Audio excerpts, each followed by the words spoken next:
अस्सलामु अलैकुम रहमतुल्लाहि व बरकातुहू। अगर हम उस जगह मौजूद हैं जहाँ पर खाना काबा का गिलाफ तैयार किया जाता है। खाना काबा जहाँ बनाया जाता है उस फैक्ट्री में मौजूद है।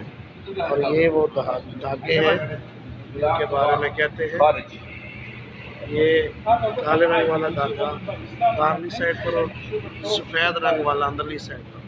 हिंदुस्तान से पाकिस्तान को होता है ताकि लफ्ज़ जो है ना वो वाज़ेह हो। ये जो धागा है सफ़ेद रंग वाला ये पाकिस्तान से आता है, और जो ये पीले रंग का ये जो दो धागे हैं ये पाकिस्तान से आते हैं, सफ़ेद और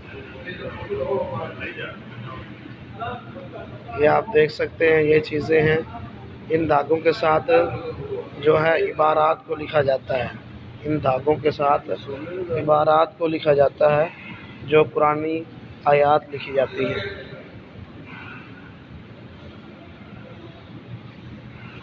ये आप देख सकते हैं ये ग़िलाफ़े काबा तैयार किया जा रहा है, और उसके ऊपर ये भाई ग़िलाफ़े काबा को तैयार कर रहे हैं, ग़िलाफ़े काबा को तैयार कर रहे हैं।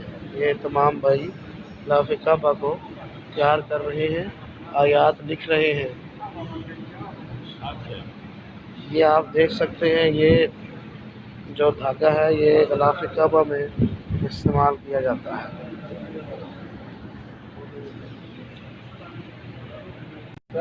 अस्सलामु अलैकुम रहमतुल्लाहि व बरकातुहू। ये जो फैक्ट्री है इसमें खाना काबा का ग़िलाफ़ तैयार किया जाता है, हम उस जगह पर मौजूद हैं। ये मुख्तलिफ़ किस्म के धागे लगे हुए हैं, पीछे हमने आपको दिखाया था उन धागों के साथ दिखाई की जाती है। ये जो पीले रंग का धागा है ये पाकिस्तान से आता है, जिसके साथ आयात कुरानी लिखी जाती हैं।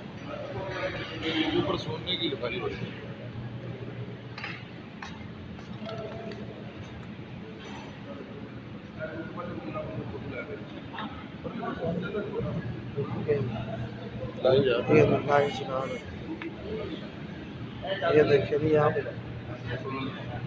ये चांदी है जो सफ़ेद है, और दूसरा सोना है, दूसरा सोना है, ये चांदी है। ये तो बन गई थी उसी बना लो, लाइव चलाई करो। ये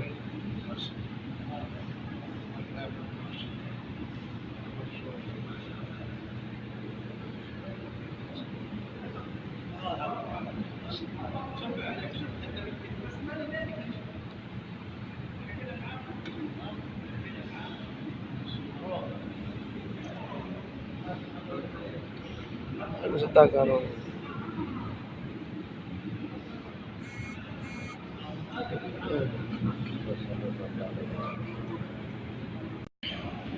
अस्सलामु अलैकुम रहमतुल्लाहि व बरकातुहू। नाज़रीन, ये वाला जो है ये खाना काबा का अंदरूनी हिस्सा है। अंदरूनी ऐसा मंजर होता है खाना काबा के अंदर, ग़िलाफ़े काबा के अंदर वाला हिस्सा, ग़िलाफ़े काबा का अंदरूनी हिस्सा है। ये ग़िलाफ़े काबा का अंदरूनी वाला अंदरून वाला हिस्सा है।